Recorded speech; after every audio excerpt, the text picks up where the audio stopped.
मित्रांनो, आज वृद्धावस्था एक भीतीची गोष्ट बनली आहे. पूर्वी घरात वृद्ध आई वडील वडीलधारी समजले जायचे, पण आज त्यांना घरात एक छोटीशी खोली मिळते, तीही खूप त्रासाने. हजारो लोक वृद्ध आईबाप आपल्या मुलांकडे राहतात, पण तरी एकटे असतात. ज्यांनी मुलांना चालायला शिकवलं, आज त्यांना स्वतः चालताना मदतीची गरज भासते आणि ते फक्त मुलांकडे बघत राहतात. आणि सगळं का घडतं? कारण वय वाढतं, पण स्वतःसाठी काही नियम पाळले नाहीत. संपूर्ण आयुष्य इतरांच्या सेवेवर खर्च करताना आईबाप स्वतः विसरले गेले. जर त्यांनी वेळेवर ह्या 5 गोष्टी लक्षात ठेवल्या असत्या, तर आजचा वृद्धपणाचा काळ एकटेपणाचा आणि उपेक्षेचा नसता, जो आदर आणि स्वाभिमानाचा असता. आजची आई मुलं विचारत नाही, आईला मुलं विचारत नाही. ती कधी काळी त्यांच्या प्रत्येक गरजेसाठी नेहमीच तयार असायची. पण जेव्हा आईने स्वतःला विसरलं, तेव्हा इतरांनी तिला विसरलं. म्हणूनच ही वेळ आहे. हे 5 नियम स्वतःसाठी पाळा. हे नियम फक्त तुमच्या वृद्धपकाळात सुरक्षित ठेवणार नाही, तर तुमचा स्वाभिमान, अस्तित्व आणि आत्मसन्मानही जिवंत ठेवेल. तुम्ही हे नियम पाळता त्या मुलांना तुमचा आधार वाटतो. भीती नाही, पण जाणीव असते की माझे आई वडील अजूनही केवळ आई वडील नाहीत, ते स्वतंत्र स्थान असलेले माणूस आहेत. जर हे नियम पाळले नाहीत, तर वय वाढेल, शरीर थकून जाईल, पण मुलं तुमचं ऐकणार नाहीत. आणि आदर तर दूरची गोष्ट. जर तुमच्यावर उपकार केले जातील, तेव्हा सेवा नाही. म्हणूनच तुम्ही ही गोष्ट सांगणे फार महत्त्वाचे आहे. नियम नाही, हे 5 पाळा, तर वृद्धपकाळात मुलं करतील तुमचे भयानक हाल. ते कोणते 5 नियम आहे जे वृद्धपकाळात मातेने सांगितले? स्नेहा तिच्या भावाला विवेकला फोन करते आणि म्हणते, दादा, गावात आईची तब्येत ठीक नाहीये, ती एकटी राहतीये. तू तिला तुझ्यासोबत शहरात का घेऊन येत नाहीस? आईने तुला किती वेळा फोन केला आहे, तिने तुला किती वेळा सांगितलंय की तिला तुझ्यासोबत शहरात घेऊन जा, चांगल्या डॉक्टरांकडे घेऊन जा, पण तू दरवेळी त्या गोष्टींकडे दुर्लक्ष करत राहतोयस. विवेक म्हणतो, स्नेहा, माझ्याशी बोलायची तुझी ही कोणती पद्धत आहे? स्वतःच्या मोठ्या भावाशी असं बोलायचं का? दादा, मी अगदी व्यवस्थित बोलते, मी काही चुकीचं बोलत नाही. शेजारी बसलेली स्नेहाची वहिनी मृणाल विवेकचा फोन हिसकावून घेते आणि म्हणते, स्नेहा, आम्ही तुझ्यासारखे आणि आईसारखे फुकट नाही, जे संपूर्ण दिवसभर बसून राहतात. आम्ही दोघेही नोकरी करतो. आमच्याकडे इतका वेळ नाही की आम्ही गावी जाऊ. 4 महिन्यांपूर्वी बाबांचे निधन झालं, तेव्हा आपण दोघेही 15 दिवसांची सुट्टी घेऊन गेलो होतो. तुला काय वाटतं, आईची थोडी तब्येत खराब झाली की आपण लगेच सुट्टी घेऊन गावाला जायचं का? तुझा भाऊ नोकरदार आहे आणि मी पण नोकरी करते. नोकरी करणाऱ्या लोकांकडे इतका वेळ कसा असतो? एवढी छोटीशी गोष्ट तुला समजत नाही का? सतत आई आणि मुलगी फोन करून त्रास देताय, वैताग देताय, गावाला या, गावाला जा असं म्हणत बसताय. आमच्यासाठी हेच एक काम उरलंय का? गावात आई मोकळ्या बसलेल्या आहेत आणि स्वतःच्या सासरी तू मोकळी बसलीस. जर नोकरी केली असतीस ना, तर तुला कळाले असते की आपला शेड्यूल किती बिझी असतं. नोकरी करणाऱ्यांचं, आमच्या वहिनींचं बोलणं ऐकून स्नेहा म्हणू लागली, जे लोक नोकरी करत नाही त्यांच्याकडे काम नसतं का? तिला पूर्ण दिवस भिंतीला डोकं टेकून फक्त बसून राहतात का? एकदा माझ्या सासरला येऊन बघ, इतकं मोठं घर, इतकं मोठं कुटुंब, सगळं एकटी सांभाळते, मुलांना सांभाळते, 3 वेळा जेवण बनवते. मान्य आहे तू नोकरी करतेस, पण आम्हालाही पूर्ण दिवसभर कामातून वेगळा वेळ मिळत नाही. आणि आता तर तुम्ही दोघे एकटेच आहात. आरामात 2 टिफिन बनवून ऑफिसला निघून जाता. स्नेहाचं बोलणं ऐकून मृणाल खूप चिडली आणि म्हणाली, जर तुला आईची इतकीच काळजी असेल, तर स्वतःच्या आईला स्वतःजवळ का बोलवून घेत नाहीस? मला सारखं फोन करतेस. ठीक आहे वहिनी, तुम्ही लोक आईला बोलू शकत नाही, तर मी माझ्या आईला माझ्याजवळ बोलवून डॉक्टरांकडे घेऊन जाईल. असं म्हणून स्नेहा फोन ठेवते. बघतेस ना तुझ्या वहिनीचे नखरे कसे असतात. माझ्यासोबत कशी बोलत होती, आता आईला स्वतःजवळ बोलवून 4 लोकांना दाखवेल की आईची सेवा करत आहे, पण त्यांची सुनबाई आणि मुलगा त्यांना डॉक्टरांकडे घेऊन जात नाही. सगळे लोक टोमणे मुलाला मारतात आणि मलाच नाव ठेवतील. आणि तुझ्या बहिणीला तर हेच पाहिजे की 4 लोकांनी मला बोलावे. आईला 2 दिवस ताप येतोय म्हणजे पूर्ण घर तिच्या डोक्यावर आहे. मुलीला सगळं सांगायची काय गरज होती? मृणाल म्हणाली, तू अगदी बरोबर बोलतेस. आईची ही सवय चांगली नाही. 2 दिवस आजारी पडते आणि सगळीकडे फक्त आरडाओरडा करते. मुलाला, सुनेला आणि मुलीच्या सासऱ्यालाही सगळं सांगून टाकते. विवेक पुढे म्हणतो, स्नेहा आईला तिच्या जवळ घेऊन जाईल. त्याआधीच मी आईला फोन करतो आणि सांगतो की मी तिला घ्यायला येतोय, नाहीतर मला 4 लोकांचं बोलणं ऐकावं लागेल. डायनिंग टेबलवर सकाळी 2 कॉफीचे मग होते. मृणाल बोलू लागली, तुझ्या बहिणीचा फोन आला आणि माझा मूडच पूर्ण खराब झालाय. सकाळ सकाळ फोन करते, हे पावत नाही की आपल्या दोघांची ऑफिसची वेळ आहे. विवेक आईला फोन करतो, आई तुझं सामान पॅक कर, मी उद्या तुला घेऊन जायला येतोय. मुलाचं बोलणं ऐकून लताताई खूप खुश झाल्या. ठीक आहे बेटा, ये, मग मी तुझ्यासोबत शहरात राहायला येईल. एकटीच या घरात मन लागत नाही. आधी तर तुझे बाबा होते त्यामुळे काही प्रॉब्लेम नव्हते, पण जेव्हापासून तुझ्या बाबांचं निधन झालं आहे तेव्हापासून माझं ह्या घरात मनच लागत नाही. रिकामं घर आहे, खायला उठतं. मुलगा सोनेजवळ राहायचं झालं तर थोडं मन रमावं लागतं, असं लताताई म्हणाली. मुलगा थोडा कंटाळू म्हणाला, ठीक आहे आई, आता मी फोन ठेवतो, मला ऑफिसला जायला उशीर होते. इकडे लताताई मुलाकडे जायला एका बॅगेमध्ये काही कपडे ठेवते. दुसऱ्या दिवशी विवेक लताताईला सोबत घेऊन शहरात येतो. जेव्हा लताताई मुलाच्या घरी पोहोचतात त्या सुनबाई ऑफिसवरून घरी परतलेली असते. मुलांनी लताताईला घेऊन यायचं म्हणून सुट्टी घेतली होती. ऑफिसवरून आल्यानंतर सुनबाई तिच्या खोलीत आराम करत होती. लताताई विवेकला विचारते, बेटा सुनबाई दिसत नाही, कुठे आहे ती? विवेक म्हणतो, आई ती आत्ताच ऑफिसवरून आली आहे, दिवसभर थकली आहे काम करून म्हणून आराम करते. अच्छा बेटा, ठीक आहे, असं म्हणून लताताई एका लहानशा खोलीत निघून जाते. त्या खोलीत सामानाच्या नावाखाली एक फोल्डिंग पलंग असतो आणि वर पंखा लावलेला असतो. सुनबाई तिच्या खोलीत झोपलेली होती आणि मुलगा देखील फोनमध्ये व्यस्त होता. खोलीत बसून लताताई खूप कंटाळली होती. कोणी तिच्यासोबत बोलणारं नव्हतं. गावात तर कोणी ना कोणी तिच्यासोबत बोलत राहायचं. मग लताताई मुलाजवळ येते आणि म्हणते, बेटा जेव्हापासून आली आहे सुनबाई झोपलेलीच आहे, तास व्हायला आला आहे, तू देखील तुझ्या फोनमध्ये बिझी आहे. माझ्यासोबत काहीतरी गप्पा मारा, माझ्याशी बोला तरी. मला एकटीला खोलीत फारसं करमत नाहीये, चांगलं वाटत नाहीये मला इथे. आता तुझ्याशी काय बोलायचं तेच कळत नाही. आई संपूर्ण दिवस प्रवास करून थकलोय मी, तू तुझ्या खोलीत जाऊन आराम कर ना. शहरात सगळे लोक फार कमी बोलतात, सगळे स्वतःच्या कामात बुडालेले असतात, त्यामुळे बोलू शकत नाही. तुझ्या सुनबाईकडून खूप गप्पा मारण्याची अपेक्षा ठेवू नकोस, कारण ती एक नोकरदार नोकरी करते, तिला काही वेळ मिळणार नाही गप्पा मारायला. आम्ही दोघे सकाळी ऑफिसला निघून जातो, असं विवेक म्हणतो. तसंच असताना सुनबाईच्या खोलीतून बाहेर येण्याचा आवाज येतो. ती बोलू लागते, आई तुम्ही आलात का?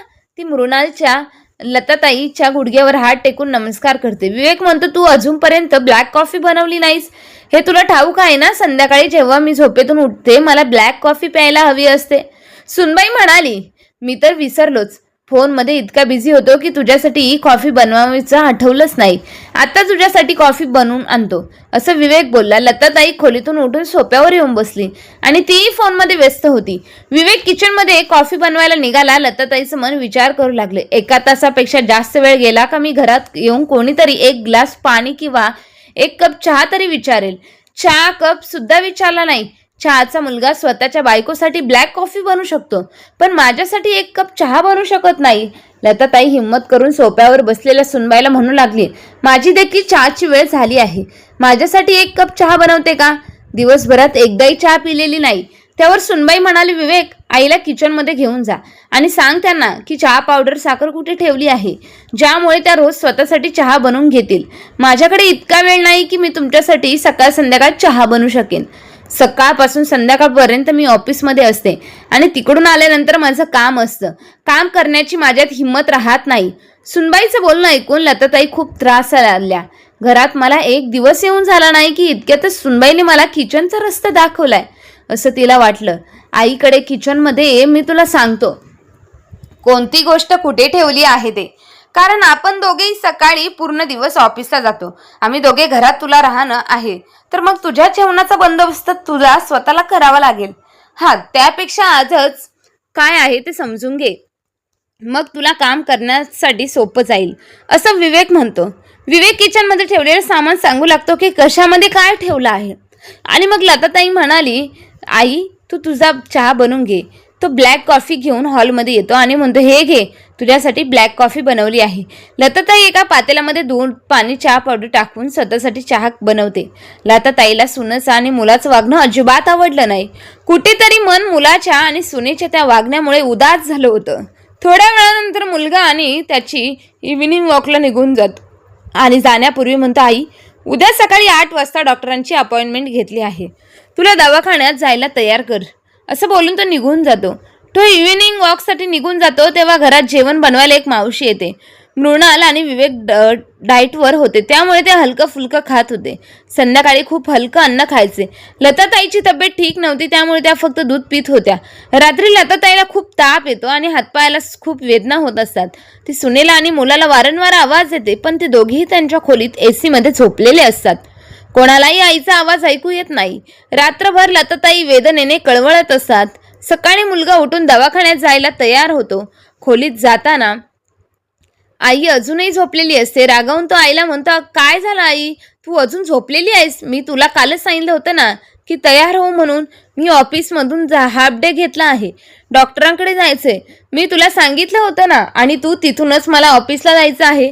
जर तू इथे मला उशीर केला तर ऑफिसला जायला मला अजून उशीर होईल. त्यामुळे आवाजावर लताताई उठल्या आणि अगदी घाबरून उठून बसते आणि म्हणते, बेटा मला रात्रीपासून खूप ताप आला आहे, हातपाय खूप दुखत आहे. असं वाटतं जणू कोणीतरी माझे हातपाय बांधून ठेवले आहे. चालताही येत नाही आणि आई तापाने त्रस्त असते. मग त्यांनी म्हटलं, असं तर वाटत आहे, मग आता लवकर तयार हो. मृणाल वेगाने डायनिंग टेबलवर बोलू लागते. तुझा नाश्ता तयार ठेवला आहे. नाश्त्यासाठी मोड आलेले मूग आणि मटकी पुढे बोलतात. मी पुढे टिफिनमध्ये सलाड आणि स्प्राऊट पॅक केले आहेत. आपल्या दोघांनाही डाईट आहे, त्यामुळे हेच खाणार आहे. आईला जे काही खायचं असेल ते ती किचनमध्ये जाऊन बनवेल, कारण आता 4 दिवसांसाठी जेवण बनवणारी मावशी पण सुट्टीवर गेली आहे. त्यामुळे आईला स्वतःचं जेवण स्वतः बनवावं लागेल. लताताई सुनबाईचं बोलणं ऐकते आणि बोलू लागते, सुनबाई इथे माझी तब्येत ठीक नव्हती. तिकडे गावाकडे तुमच्यासाठी देखील यासाठी आली आहे की व्यवस्थितपणे स्वतःवर उपचार करून घे. तुझ्या म्हाताऱ्या सासूला आजारपणात देखील जेवण बनवू देऊ शकत नाहीस का? असं म्हणून मृणाल चिडली.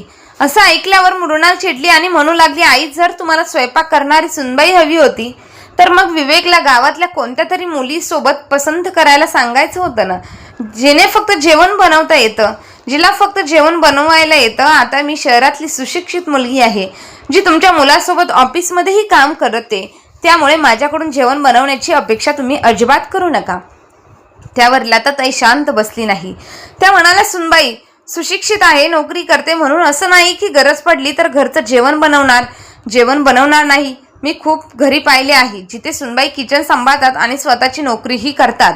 आता त्यावर मृणालीने उत्तर दिलं, आई तुम्ही तर गावातली अशिक्षित आणि अडाणी आहात, त्यामुळे तुम्हाला काय माहिती नोकरी करणं आणि पैसा कमवणं किती कठीण आहे. मी महिन्याला जवळजवळ 80,000 रुपये कमवते. तुम्ही तुमच्या आयुष्यात इतके पैसे कधी एकत्र पाहिले तरी आहेत का? स्वतःही 1,000 रुपये देखील कमवले नसेल. असं म्हणून कुणालच्या स्वतःच्या नोकरीचा बाळगून ऑफिसला निघून गेली. लताबाईंना सुनबाईचं बोलणं ऐकून खूप वाईट वाटलं. तिच्या डोळ्यात अश्रू येऊ लागले. तेव्हा त्यांची तब्येत आधीपासून ठीक नव्हती आणि वरून सुनबाईचा तिच्या नोकरीचा एवढा गर्व होता की लताताईशी नीट बोलायचीही नाही. मुलाच्या डोळ्यावर पैशांची पट्टी बांधली. त्यांची बायको आईला काही म्हणत असली तरी त्याला काही फरक पडत नव्हता. लताताईने सुनेच्या आणि मुलाच्या घरी आल्यानंतर अजिबात चांगलं वाटत नव्हतं. येण्यापूर्वी तर त्या खूप खुश होत्या, पण इथे आल्यानंतर तिचा तो सगळा आनंद नष्ट झाला होता. प्रत्येक वेळा तिला असं वाटत होतं की ती त्या घरात पाहून म्हणून आली आहे, ज्याला काहीच येत नव्हतं. मग काही खाण्याशिवाय लताताई डॉक्टरांकडे गेली. दवाखान्यात बसलेल्या लताताईला तिच्या नवऱ्याची खूप आठवण येत होती. ती मनातल्या मनात म्हणाली होती, जेव्हापासून तुम्ही गेलात तेव्हापासून बघण्याची इच्छा माझ्या जगण्यातूनच गेली आहे. आता तर देवाने मला वर बोलवावं असं वाटतंय.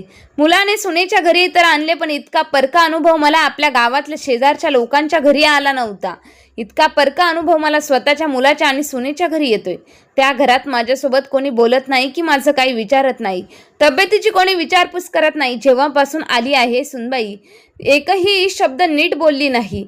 2 मिनिटही माझ्याजवळ येऊन बसली नाही की विचारपूस केली नाही. तब्येतीची न मिळालेल्या माझ्या तब्येतीबद्दल काही विचारलं नाही. फक्त स्वतःची नोकरी, डाएट प्लॅन आणि फिटनेस याबद्दल बोलते. बाकी समाजाशी किंवा नात्यांशी काही संबंध नाही. सगळ्या तपासण्या केल्यानंतर डॉक्टरांनी सांगितलं की त्यांना डेंग्यू झाला आहे. ताप खूप जास्त आलेला आहे. मी 10 दिवसांचे औषध दिले. खाण्यापिण्याची काळजी घ्या आणि त्यामुळे लवकर बरे व्हाल. 4 दिवसांनी पुन्हा दवाखान्यात येऊन जा. हळूहळू लताताईंची तब्येत सुधारू लागली. लताताई फोनवर तिच्या मुलीशी बोलायची, त्यामुळे तिला थोडं मन रमायचं. खरं तर मुलगा आणि सून ऑफिसला निघून जाताना संपूर्ण दिवस घरात तिला एकटीला मन लागत नव्हतं. कसं बसं ती आपला वेळ घालवत होती. पूर्ण महिने लताताई मुलांजवळ आणि सुनेजवळ राहून आता तब्येतही ठीक झाली होती. घरातली सगळी मोठी छोटी कामं लताताई करत असे. जेव्हा सुनबाई आणि मुलगा ऑफिसवरून घरी परत यायचे तेव्हा त्यांना घर एकदम स्वच्छ मिळायचं. किचन चकमकीत दिसायचं.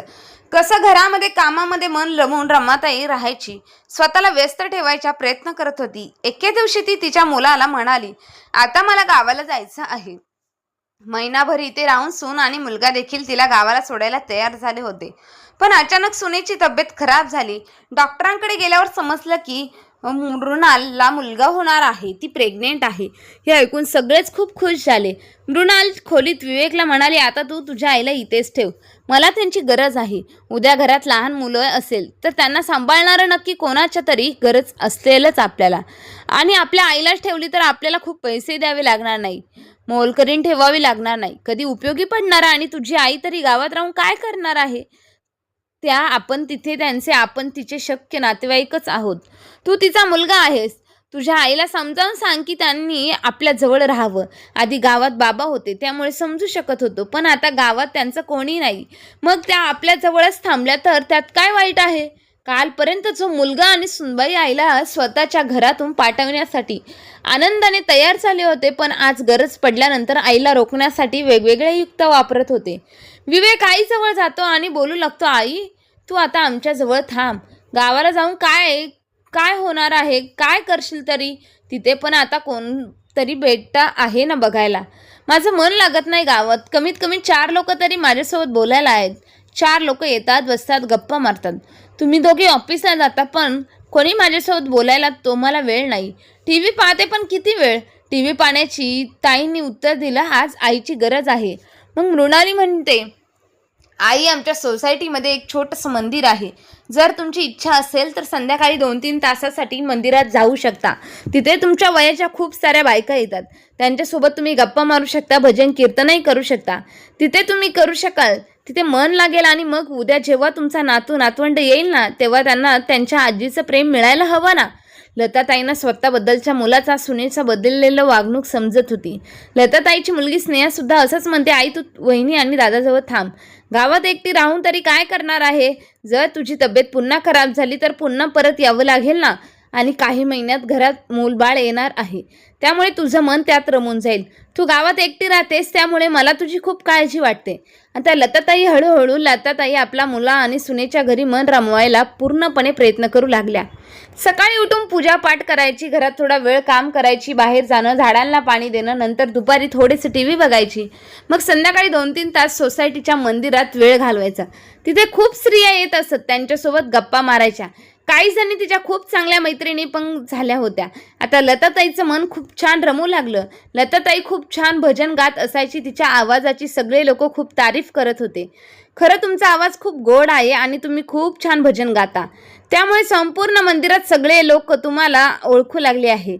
आज गोकुळ अष्टमीचा दिवस होता. मंदिरात सगळ्यांनी लताताईंना आधीच सांगून ठेवलं होतं की तुम्ही लवकर या, तुमचं भजन ऐकायला सगळे जमले आहेत. घरातील सगळी छोटी मोठी कामं आवरून लताताई मंदिरात आल्या. आज त्यांना मंदिरात थोडा जास्त वेळ लागला असता तर 2-3 तास मंदिरातून घरी परत जायचं. पण गोकुळाष्टमीमुळे आज त्यांना येतात जाता येत नव्हतं. रात्री 8 वाजले. त्यांची एक मैत्रीण त्यांना घरी सोडून गेली. मग जशी लताताई घरी आली तेव्हा सुनबाई आणि मुलगा दोघे ओरडून बोलू लागले, आई ही काय घरी येण्याची वेळ आहे का. आई मला मंदिरात जायला का सांगितलं. तर दिवसभर मंदिरात गाणी म्हणत बसता. घरातलं काही काम तरी करत बघा ना. काम सोडून तुम्ही मंदिरात जाऊन बसता. हो आई, हे तुझं वागणं बरोबर नाही. तुला माहीत आहे ना तुझी सुनबाई गरोदर आहे. ती जास्त काम करू शकत नाही. तिची काळजी घेणे गरजेचं आहे. आणि तू मंदिरात जाऊन भजन म्हणत बसते. विवेकने देखील बायकोच्या सुराला सूर मिळवला. बेटा आज गोकुळाष्टमी होती त्यामुळे थोडासा वेळ जास्त गेला. तर मी रोज वेळेवर येतेच ना. आज थोडा उशीर झाला. संधी साधू मृणाल पुन्हा म्हणाली. एकदा ती तुमच्या नोकरीबद्दल बोलू लागली. तुझ्या आईला अजून काय येतं. भजन गाण्याशिवाय दुसरं काय येतं. त्यांना काहीच येत नाही. मग त्या हेच काम करतील ना. इतकी शिक्षण नाही की कुठे जाऊन नोकरी करू शकतील. त्या काही पैसे कमवू शकतील म्हणून भजन गाऊन स्वतःचं मन स्वतः रमवतात. असं सुनेचं बोलणं ऐकून लताताई शांत उभ्या राहिल्या आणि म्हणाली, सुनबाई या जगात मी एकटी नाही जी पैसे कमवत नाही आणि तूही एकटी नाही जी नोकरी करतेस. तुझ्यासारख्या खूप मुली नोकरी करतात पण तुझ्यासारख्या गर्व कोणालाही नाही. प्रत्येक गोष्टीवर नोकरीचा फटका मारतेस. नोकरीचा गर्व दाखवतेस का. तुला तुझ्या नोकरीचा पैशांचा इतका अभिमान आहे का? मी एक दिवस नक्की तुला पैसे कमवून दाखवेल. जर पैसे कमवण्याची गोष्ट असेल तर ते पैसे कोणीही कमवू शकतो. किती वय झालं तरी सून बोलू लागली. बोलण्यात आणि करून दाखवण्यात खूप फरक असतो. आई, कसे पैसे कमवणार तुम्ही? तुम्हाला तर काही शिकल्यावर शिकलेल नाहीत आणि नंतर सांगताय की पैसे कमवताय. लताताईंचा राग आणखी चढला आणि सून खोलीत निघून गेली. लताताई रागाने स्वतःच्या सुनेला म्हणाली, मी पैसे कमवेल. पण रात्रभर त्या विचारात राहिली की ती पैसे कसे आणि कधी कमवेल. रागाने त्या बोलल्या, विचार न करत राहिल्या की पैसे खरंच कसे कमवणार. तिला काहीच येत नव्हतं ज्यातून ती पैसे कमवू शकेल. दुसऱ्या दिवशी तिने पूर्ण दिवस विचार केला. संध्याकाळी मंदिरात गेल्यावर तिच्या चेहऱ्यावर पाहून मैत्रीण म्हणाली, काय ग, काय झालं लता? आज तू खूप उदास दिसतेस. तब्येत ठीक नाही आहे का तुझी? अगं नाही दीपाली, तसं काही नाही आहे, लताताईने उत्तर दिलं.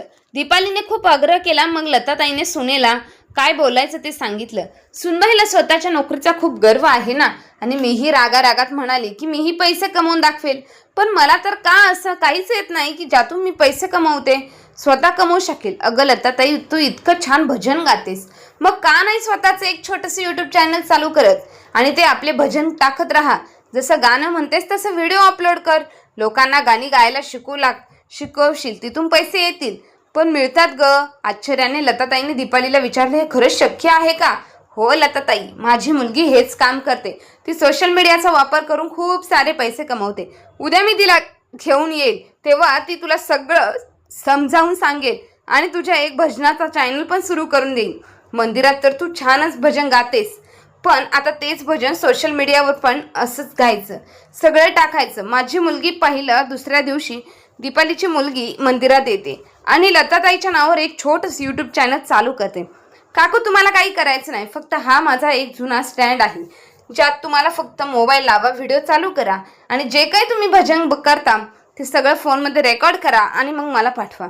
बाकी सगळं काम मी एडिटिंग करेन. बेटा, पण माझ्याकडे तुला देण्यासाठी काही पैसे नाहीत. काकू, मला तुमच्याकडून कोणते पैसे नकोत. जेव्हा तुम्ही पैसे कमवायला सुरुवात कराल ना, तेव्हा तुमच्या मनापासून मला काहीतरी द्या. आणि मग लताताईचे एक भजनाचं चॅनल सुरू झालं आणि 2-3 महिने लताताई रोज मंदिरात जात होत्या. त्या कीर्तन सगळं रेकॉर्ड करत होत्या आणि स्वतःच्या मैत्रिणीच्या मुलीला पाठवत होत्या.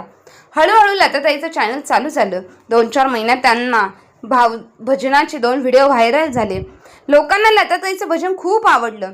त्यांची प्रगती होत गेली आणि मग एक दिवस असं झालं की दीपालीची मुलगी लताताईकडे आली आणि म्हणाली, काकू, तुमच्या चॅनलवरती कमाई सुरू झाली आहे. तुमचं चॅनल मॉनिटाईज झाला आणि त्यात तुम्ही खूप पैसे कमवू लागले आहेत. पुढच्या महिन्यात तुमच्या खात्यात पैसे येणार आहेत. पैसे येतील. लताताईचं बँक अकाउंट देखील होतं. दीपालीताईने सुरू केलेलं होतं. लताताईंच्या चॅनलबद्दल त्यांच्या मुलाला किंवा सुनेला काहीच कल्पना नव्हती. खरं बेटा, मला माझ्या भजनातून पैसे मिळतील का हे कळणं नव्हतं. हो, तुम्हाला माहीत नाही का, जेव्हा तुम्ही सोशल मीडियावरती काम करता तेव्हा तुम्हाला खूप पैसे मिळतात. लोकांना तुमचं भजन खूप आवडतं. पुढच्या महिन्यात मृणाल आणि विवेकच्या लग्नाचा वाढदिवस होता. दोघे एक मोठा कार्यक्रम त्यांनी आयोजित करणार होते आणि ऑफिसमधील सगळ्या मित्रांना, शेजारच्या लोकांना आमंत्रित करणार होते. एवढ्या सकाळच्या तयारीत ते लताताई आणि सुनबाईला म्हणाली, सुनबाई, तू जेव्हापासून आली आहेस ना, एक नवीन साडी घेतली नाहीस. तू मला ज्या साड्या आल्या होत्या त्या सगळ्या वापरून जुन्या झाल्या आहेत. बाजारात गेलीत ना तर माझ्यासाठी एक नवीन साडी घेऊन ये. आणि मला तोंड वाकडं करून मुरडणार म्हणाली, माझ्याकडे खूप साड्या जुन्या आहेत, त्यातीलच एखादी तुम्ही साडी देईन. त्या साडी मी आता घालत नाही. नवीन साड्या घेण्याची काय गरज? मृणालने कपाटातून एक जुनी साडी लावून लताताईंच्या हातात ठेवली. लताताईने सुनेची जुनी साडी नेसायला काहीच हरकत नव्हती. पण जेव्हा ती साडी उघडून पाहू लागली तेव्हा तिने मृणालने दिलेली साडी उघडून पाहिली. एका ठिकाणी ती फाटलेली दिसली. सुनबाई म्हणाली सुनबाईला. लताताई म्हणाल्या, साडी फाटलेली आहे. मग काय झालं? फाटलेली साडी असेल तर काय झालं? सुई धागा घेऊन थोडंसं शिवून टाका ना आणि नेसा. आमच्या लग्नाचा वाढदिवस आहे. इतका मोठा कार्यक्रम, तुमच्याकडून आम्ही कोणतेही भेटवस्तूची अपेक्षा करू शकत नाही. उलट आम्हाला खर्च देत आहात तुम्ही. कधी सांगता साडी खरेदी करा, कधी असं तर कधी तसं कर. तसं तुम्हाला आमच्या घरी ठेवून तुमच्यावर उपकार करतोय, तुमच्यावर आम्ही सर्व खर्च करतोय. पण सुनबाई हे सगळं पाहत नव्हती, तर खोलीत उभं राहून बडबड करत होती. सुनबाईच्या त्या वागण्यामुळे लताताईला खूप वाईट वाटत होतं. लताताई बाहेर येऊन बसली आणि थोड्या वेळानंतर मृणाल पार्लरला निघाली. मृणाल निघून गेल्यानंतर दीपाली आली आणि तिची मुलगी श्रावणी घरी आल्या आणि बोलू लागल्या, काकू अभिनंदन, तुमच्या खात्यात पूर्ण 1,00,000 रुपये जमा झाले आहे. तुमची पहिली कमाई 1,00,000 रुपये झाली आहे. पगार मिळाला आहे. श्रावणीचं बोलणं ऐकून लताताईचा आनंद सरळ निघून गेला. खरं सांगते बेटा, माझा पहिला पगार आला आणि तोही इतका जास्त. मला तर विश्वास बसत नाही की मी माझ्या भजनातून एवढे पैसे कमवेल, तेही थोडे नाहीत, एकदम 1,00,000 रुपये. मी तर इतक्या पैशांची कधी अपेक्षाही देखील केली नव्हती. हो काकू, खरंच सांगते, आता मला तुमच्याकडून पार्टी हवी आहे. बेटा सांग, कुठे जायचं पार्टीसाठी? आजच तुला पार्टी देते. सगळ्यात आधी श्रावणीसोबत लताताई मंदिरात जातात. तिथे तिच्या सगळ्या मित्रमैत्रिणींना पहिल्या पगारातून लाडू वाटतात, देवाला प्रसाद दाखवतात आणि सगळ्यांना वाटतात. सगळे लोक लताताईचे खूप खूप अभिनंदन करतात आणि बोलू लागतात, लताताई, आज तुम्ही स्वतःच्या मेहनतीने पैसे कमवलेत. सगळे खूप कौतुक करतात. श्रावणी बेटा, मला उद्या माझ्या सासू सुनबाईच्या आणि मुलाच्या लग्नाचा वाढदिवस आहे. काहीतरी गिफ्ट घे. बाजारात घेऊन जाशील का? हो चला काकू, मी तुम्हाला बाजारात घेऊन जाते. लताताई स्वतःच्या सोनीसाठी एक सुंदर साडी घेतली आणि स्वतःसाठी एक साडी खरेदी केली. श्रावणीसाठी एक ड्रेस घेतला आणि तिच्या कामासाठी काही पैसे दिले आणि मग म्हणाली, बेटा, जर तू नसतील तर मी हे पैसे कधीच कमवू शकले नसते. बस करा काकू, तुम्ही असं आनंदाने काम करत राहा. लताताई खरी परतली आणि डायनिंग टेबलवर ठेवलेल्या साड्यांकडे पाहत होती. ती नेहमी सारखं उचलून बघत होती, कारण आज तिला त्या साड्या पाहून खूप आनंद झाला होता. कारण तिने पहिल्या पगारातून ती साडी सुनेसाठी घेतली होती आणि मुलासाठी पॅन्ट शर्ट विकत आणले होते. दुसऱ्या दिवशी सगळे घरी आले होते. लताताईंची मुलगी स्नेहा पण आली होती. संपूर्ण घर पाहुण्यांनी भरलेलं होतं. केक कापल्यावर सगळे मृणाल आणि विवेकला गिफ्ट देऊ लागले. तेव्हा लताताई खूप सुंदर सिल्क साडी घालून तिच्या खोलीतून बाहेर आली. सासूला इतकी महागडी घातलेली साडी पाहून मृणाल स्वतः तिच्या सासूबाईंकडे पाहत राहिली. नवऱ्याला विवेकला म्हणाली, इतकी महागडी साडी आईला तू का घेऊन दिलीस? आईवर इतका खर्च करण्याची काय गरज होती? मृणाल म्हणते, मी साडी घेतली नाही. मृणाल म्हणतोय की मी साडी घेतली नाही. लताताईंकडे सुनेच्या नोकरीचा अभिमान तोडण्याची, रुबाब कमी लेखण्याची चांगली संधी होती. सुनेच्या हातात दिलेलं गिफ्ट. लताताई म्हणाली, हे घे बेटा, तुझ्यासाठी पूर्ण 10,000 रुपयांची साडी घेऊन आली आहे. मी डोळे मोठे करून मृणालला म्हणाली, आई काय बोलते? 10,000 रुपयांची साडी माझ्यासाठी? आणि इतके पैसे तुम्ही कुठून आणले? तुमच्याकडे नक्की विवेककडून पैसे मागितले असतील ना? मृणाल रागाने विवेकला म्हणाली, आईला इतके सगळे पैसे देण्याची काय गरज होती? आपलेच पैसे घेऊन आपल्याला गिफ्ट द्यायची काय गरज होती? अशा गिफ्टची 10,000 रुपयांची साडी कशाला घ्यायची? जर स्वतःच्या पैशांनी आणली असती तर आम्हाला जास्त आवडलं असतं. आमच्याच पैशाने दिलेले गिफ्ट आम्हाला आवडतं. आज पुन्हा एकदा सुनेने सगळ्यांसमोर लताताईंची अपमान केला होता. सगळे लोक सुनेचं बोलणं ऐकून थक्क होतात. कशी सगळ्यांसमोर सुनबाई स्वतःच्या सासूशी बोलतीये? लताताई अगदी आवाजात म्हणतात की कोणाकडून पैसे घेतले नाहीत. ही साडी मी माझ्या पैशाने विकत घेतली आहे. माझ्या पहिल्या कमाईतून घेतली आहे. आता मी पैसे कमवते आणि आज माझा पहिला पगार मिळाला आहे. ते सगळे पगार मिळत आहे, त्यातूनच हे सगळे घेतले. 1,00,000 रुपये, त्या पैशांतून माझा पहिला पगार 1,00,000 रुपये आलाय. त्या पैशांतून मी स्वतःसाठी तुझ्यासाठी साडी घेतली आहे. काळजी करू नको सुनबाई, आता पण मी पैसे कमवायला लागले. मी आता तुझ्याबरोबर आहे. शिकलेली नाही म्हणून काय झालं? आज मी तुझ्यापेक्षा जास्त नक्की कमवते. आईचं म्हणणं ऐकून सुनेला आणि मुलाला दोघांनाही धक्का बसतो की शेवटी माझी आई असं काय काम करते जे आम्हालाही ठाऊक नाही आणि इतका 1,00,000 रुपये महिना कमवते म्हणजे. तेव्हा मृणालची एक मैत्रीण जी त्या पार्टीत आली होती ती लताताईंना पाहून म्हणते, काकी तुम्ही मृणालची सासूबाई आहात का? अरे मला खरंच काहीच कळत नाही की नेहमी किती सुंदर भजन ऐकता. आवाज गोड आहे ना तुमचा. नेहमी असंच वाटतं. मृणाल, खरंच तुझी सासू खूप मल्टी टॅलेंटेड आहे. तुला तुझ्या सासूकडून 1-2 भजन शिकायला हवीत. अक्का, तुम्ही कधीच सांगितलं नाही की तुम्ही सोशल मीडियावर एक भजन चॅनल सुरू आहे, त्यातून तुम्ही पैसे कमवले आहात. सुंदर. यावेळी त्यांनी सांगितलेले सगळे मृणालला बोलत आहेत. मृणाल, आता तुझी सासू पण नोकरी करते, पैसे कमवते. तुझ्या सासूचा पगार तुझ्यापेक्षा नक्की जास्त असेल. हसत हसत अक्का म्हणाली, हो हो खरं आहे. ते फक्त 80,000 रुपये कमवते, पण माझा पगार तर पूर्ण सुनबाई 80,000 रुपये कमवते. तर बघा, हे पूर्ण 1,00,000 रुपये आहे. मी सुनेपेक्षा जास्त कमवते. सुनबाई आता असं म्हणणार नाही ना की मला काही येत नाही, मला काही जमत नाही. लताताईचं बोलणं ऐकून सून आणि मुलाला अजून खाली मान घालावी लागली की स्वतःच्या आईला काय म्हणावं. मग लताताई सुनेला आणि मुलाला सांगतात, सुनबाई, मला एक गोष्ट तुला स्पष्ट सांगायची आहे. आयुष्यात कोणत्याही गोष्टीचा गर्व कधी करू नकोस, अभिमान करू नकोस. तुझ्याजवळ जे गुण आहेत ते कदाचित इतरांकडे नसेल, पण प्रत्येकाकडे स्वतःचा एक असा वेगळा गुण असतो. तुझ्याकडे जे गुण आहेत ते मी शिकू शकत नाही, आणि जे गुण माझ्याकडे आहे ते तू कधी शिकू शकणार नाहीस. पैसे कमवण्याची गोष्ट तर अशी आहे की माणूस जेव्हा ठरवतो तेव्हा तो नक्की पैसे कमवतो, पण स्वतःच्या नोकरीचा अहंकार कोणालाही दाखवू नकोस. तुला तुझ्या आई वडिलांच्या घरी जसं वातावरण मिळालंय तसं शिक्षण मिळालं, त्यामुळे आज तू नोकरी करू शकतेस. पण मला आणि माझ्यासारख्या महिलांना अशी संधी मिळत नाही, त्यामुळे कधी त्यांचा अपमान करू नकोस की त्या नोकरी करत नाही, पैसे कमवत नाही. स्नेह स्वतःच्या आईजवळ येते, हात पकडते आणि म्हणते, आई, तू तर वहिनीपेक्षा जास्त पैसे कमवून दाखवलेस ग. आता तू कोणापेक्षाही काही कमी नाहीस. काय वेणी खरं म्हणते ना. स्नेहाचं बोलणं ऐकून लाजून मृणालने मान खाली घातली. आता मान वर करून तिला आता तिच्या चुकीची जाणीव झाली होती की तिने किती वेळा सासूचा अपमान केला आहे. मृणाल सासूजवळ जाते आणि म्हणते, आई, मला समजलं नाही की मी जे काय केलं ते चुकीचं होतं, आणि आता यानंतर कधी कोणाला माझ्या नोकरीवर गर्व किंवा अहंकार दाखवणार नाही. मला माफ कर. पण बोलू लागली, आई, आम्हाला माफ करा, आमच्याकडून खूप मोठी चूक झाली आहे. आता त्या समजूतदारपणे घेऊन स्वतःच्या मुलाला आणि सुनेला माफ केलं, कारण तिला स्वतःच्या मुलापासून आणि सुनेपासून दूर राहण्याची इच्छा नव्हती. घरात राहूनच नातं त्यांना नातवंड मिळणार होते, त्यामुळे तिचं म्हातारपण छान जाणार होतं. पण आता ती पूर्वीसारखी सुनेचं आणि मुलाचं घरातलं सगळं ऐकत बसत नव्हती, तर खूप आदराने आत्मसन्मानाने राहू लागली होती. सुनबाई आता तिचं बोलणं ऐकू लागली होती आणि सासूला कोणताही टोमणा मारत नव्हती. घरात छान वाटू लागलं होतं. आता ते घर तिचं स्वतःचं वाटू लागलं, आणि एका दिवसात त्यांच्या घरात एका लहानशी परी देखील घरात आली. लक्ष्मीच्या रूपाने घरी आली, जिला पाहून लताताईंचा आनंद काहीसा थांबला नाही. काही वर्षांनी एक कप चहा घेऊन लताताई गॅलरीत बसली होती. शेजारी तिची नात बसली होती. ती अलीकडे जन्माला आली होती. आजी म्हणाली, बाळा, तुझ्या आईसारखं शिक्षण घे, तुझ्या आजीसारखं मन ठेव, आणि ह्या दोघांपैकी कोणाचेही कळव धरू नकोस. नातीने काही समजून घेतलं नाही, पण तिच्या आजीच्या स्पर्शात एक शिकवण होती. मग ती आजी लताताई लिहून ठेवते डायरीत, लक्षात ठेव, ऐक, एक सगळं काही मुलांसाठी करायचं, पण स्वतःचं महत्त्व कधी विसरायचं नाही.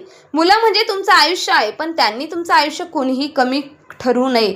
तुमचं मत, तुमचं मन, तुमचं आरोग्य यांचाही विचार करण्यासाठी स्वतःसाठी कधीतरी करायला शिका. दुसरी गोष्ट, थोडीशी आकर्षित व्यवस्था स्वतःकडे ठेवा. मुलं तुमच्यावर प्रेम करतात, पण जर तुम्ही पूर्णपणे त्यांच्यावर आर्थिकदृष्ट्या अवलंबून राहिलात तर ते प्रेम त्यांना ओझं वाटू लागतं. त्यामुळे तुमचं स्वतंत्र उत्पन्न, बचत किंवा साधन असावं. तुमच्यावर प्राथमिक गरजा तरी भागाल आणि तुमचा आदर टिकून राहील. तिसरी म्हणजे, तुम्हाला जे जमेल ते आवडेल ते करत राहा. तुम्ही भजन गात असाल, शिवणकाम करत असाल, स्वयंपाकात हातभार लावत असाल, ते सोडू नका, नियमित राहा. मुलं म्हणतील की आईला काहीतरी आवडतंय, येतंय, नाही म्हणायच्या आधी स्वतःचं काहीतरी दाखवायला सुरुवात करा. तुमचं कौशल्य तुमचं स्थान बनवेल. नंबर 4, फक्त गप्प बसू नका, गरज पडली तर थेट बोला. आई कायम शांत राहते असं चालणार नाही. कधी कधी तुमच्या हक्कासाठी काहीतरी म्हणणं गरजेचं आहे. माझं मन दुखावलं आहे, मला हे योग्य वाटत नाही असं बोलायला शिकवा. काहीतरी तुमचं मूर्खपण लोक समजून घेत नाहीत, तर दुर्लक्ष करतात. नंबर 5, वय जरी वाढलं तरी स्वतःचा आदर लोकांच्या मनात टिकवायचा असेल तर स्वतःचं वेगळेपण जपायला हवं. सगळं आयुष्य तुम्ही घरासाठी दिलं, पण वय आलं की घरात फक्त गरजेपुरतं वाटू लागतं. असं होऊ देऊ नका. जर तुम्हाला विनाकारण नाकारलं असेल, घरी वेगळी ठिकाण तयार करा. फक्त कपाटात नाही, मनातही. सन्मानाने मागून मिळत नाही सन्मान, तो आपल्याला वागण्यातून येतो. शेवटी आई म्हणते, माझं मातृत्व माझ्या मुलांसाठी आहे, पण माझं व्यक्तिमत्व माझ्यासाठी आहे. हे 5 गोष्टी लक्षात घेतल्या नसत्या तर आज माझं हास्य फक्त आठवणींमध्ये राहिलं असतं, माझं अस्तित्व विसरलं गेलं असतं. तर मित्रांनो, वडीलधाऱ्या व्यक्तींनो, मी वृद्धकाळात स्वाभिमानाने, आत्मसन्मानाने जगता यावं, यामुळे आपल्याला त्रास होऊ नये, म्हणूनच ह्या 5 गोष्टी नेहमी लक्षात ठेवाव्यात. तर मग तुम्हाला या 5 गोष्टी कशा वाटल्या? तुम्ही तुमच्या आयुष्यात याचा वापर करणार का? कमेंट बॉक्समध्ये नक्की कळवा. आणि आजचा हा व्हिडिओ तुम्हाला आवडला असेल तर आपल्या चॅनलला लाईक, शेअर, सबस्क्राईब नक्की करा.